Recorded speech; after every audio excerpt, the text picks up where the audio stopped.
Listen, sometimes quick is better than subtle.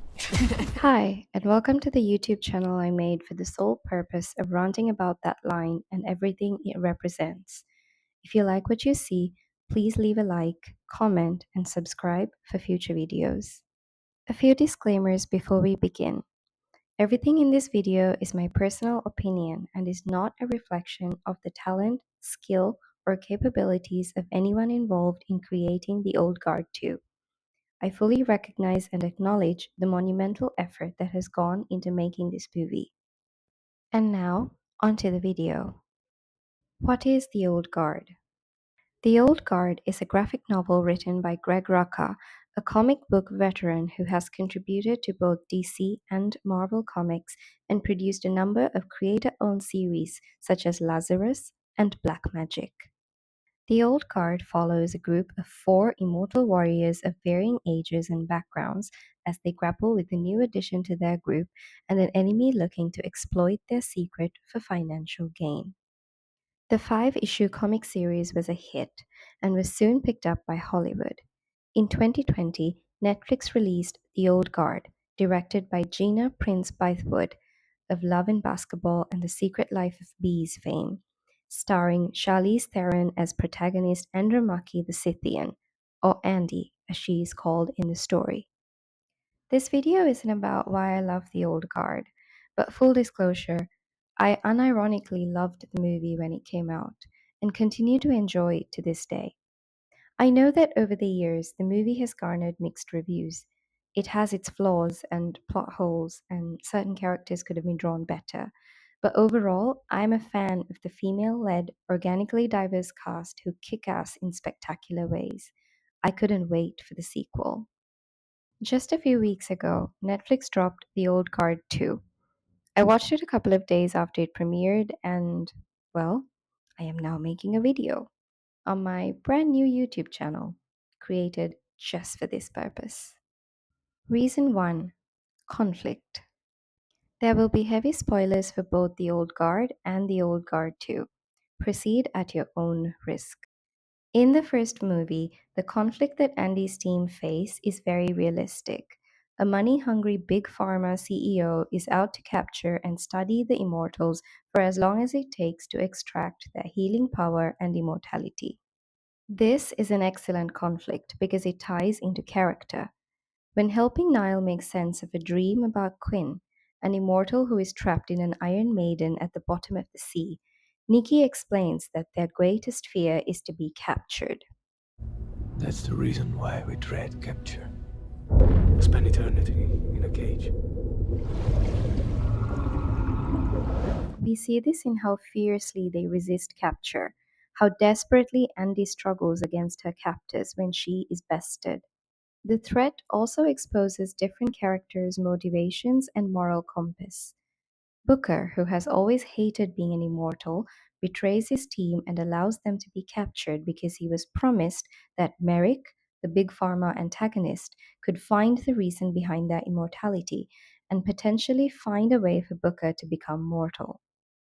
Copley, the former CIA agent, worked with Merrick to track the immortals because of what they could contribute to medical research, maybe even find a cure for the disease that took his wife's life.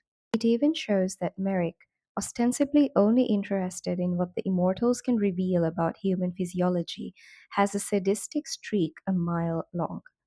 In true villain fashion, his twisted mind is only thinly veiled by a veneer of corporate greed. So when the team walks out of that building alive at the end of the movie, it feels earned. We cheer for their grit, their teamwork, and for evil being laid low again. In contrast, the Old Guard 2 has not one, not two, but 3 conflicts. Even saying these words feels like overkill. First, there is Quinn, newly saved from being drowned for eternity and raring to strike a blow against Andy for abandoning her search. Then there is Discord, purported to be the first immortal and with an axe, or a katana rather, to grind against Andy for some vague reason. And let's not forget the ticking bomb that will breach a nuclear facility in Jakarta, Indonesia, irradiate a vast swath of the city, and kill some 10 million people. I can't help but feel that the powers that be didn't trust that the audience would be satisfied by just the one conflict and decided to up the ante.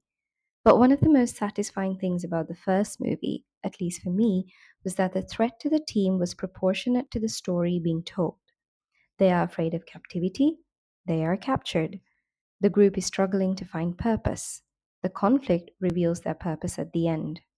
In the sequel, the threats have grown exponentially, and while this certainly ups the ante and adds global stakes if they fail, the conflict doesn't feel proportionate to the story this time. The natural continuation to the first movie would have been for Quinn to escape her watery prison, become the primary antagonist, and build things up to the point where discord could be introduced in the third and final movie. Instead, in my opinion, The Old Guard 2 gave us a chaotic, madcap rush of plot lines that had little setup and even less payoff, since the movie ended on a cliffhanger with a rather predictable third act to come. Reason 2: Characterization. One of my favorite scenes in The Old Guard is the baklava scene at the beginning. Notice how this scene immediately sets up Nikki and Joe as a pair, shows off Andy's vast knowledge and experience, and foreshadows Booker betting against the team, all in a light-hearted way. This is characterization at its finest. The scene is fluff and nonsense as far as the plot is concerned. But just like the Avengers trying to lift Thor's hammer in 2015's Age of Ultron, this scene establishes character dynamics that continue to pay off throughout the movie. Look at how the team reacts to the dream that brings them Nile. Nikki is empathetic, so is Joe. Booker doesn't want to be sidetracked because he invested in getting the team to Merrick and Copley. Andy is in denial and doesn't want to deal with a new immortal when she has been questioning her own immortality for so long. Everything from the way they fight to how they deal with threats speak to their characters. So imagine my disappointment when most of these established character traits were completely upended in the Old Guard too. Nikki and Joe find themselves at odds over Joe visiting an exiled Booker. They treat each other with cold formality for half the movie, with nothing to show how, if ever, they resolved their difference in opinion. Not to mention how out of character it is for Joe to forgive Booker when he was baying for his blood in the first movie. You're a very pathetic man, Booker. If anything, it should have been Niall who visited Booker, because the first movie clearly sets up a connection between the two. But what truly saddened me was what they did, or didn't do rather, with Quinn. The post credit scene of the first movie clearly sets Quinn up to be the antagonist of the second movie. But 5 years later, she is no more than a puppet in Discord's hands when we finally see her. What a missed opportunity to show a complicated lovers to enemies arc with flashbacks of their happier days, being persecuted for being different in every age and nation they lived in. What a missed opportunity to show Quinn ingeniously foiling all of Andy's attempts to right the wrongs of society and causing wanton damage into the bargain. Quinn would have been the perfect opportunity to show that Andy's weaknesses go beyond her physical vulnerability. With Quinn, she is emotionally vulnerable too and can't retaliate like she normally does. A drag out fight between the two would have been a much more satisfying end to this movie because no matter who won, they would lose a part of their heart. Reason 3: Theme. When I first sat down to watch The Old Guard in 2020, I didn't expect anything beyond an entertaining hour or two. So I was pleasantly surprised when the movie attempted to grapple with heavy philosophical questions such as what is our life's purpose? Everything happens for a reason, boss.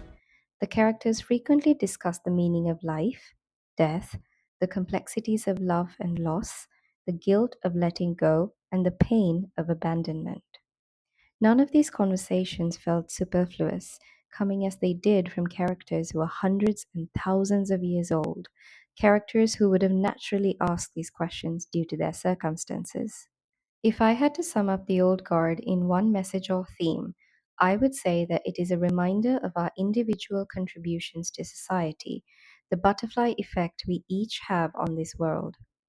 Through Andy's character, we are reminded of the importance of taking action, even if we cannot see the impact it has. When you think about how old you are, the good you've done for humanity becomes exponential. However, I could not tell you what message the Old Guard 2 is trying to convey, even if my life depended on it. There were too many strands, too many plot lines to form one coherent message. Perhaps it wasn't meant to carry the same philosophical messages that the first movie had. Perhaps I'm reading too much into it. But when a female character shows up, claiming to be the first immortal and witnessing the crucifixion of Jesus Christ, I'm surprised that no one noticed the strong Lilith vibes she was giving off. And those are the main reasons why the Old Guard 2 didn't work for me. There were too many conflicts, too many missed opportunities to bring character arcs to fruition, and not enough philosophical and thematic undertones that would have carried on the legacy of the first movie. Thank you so much for indulging my rant. I hope you have a lovely rest of your day.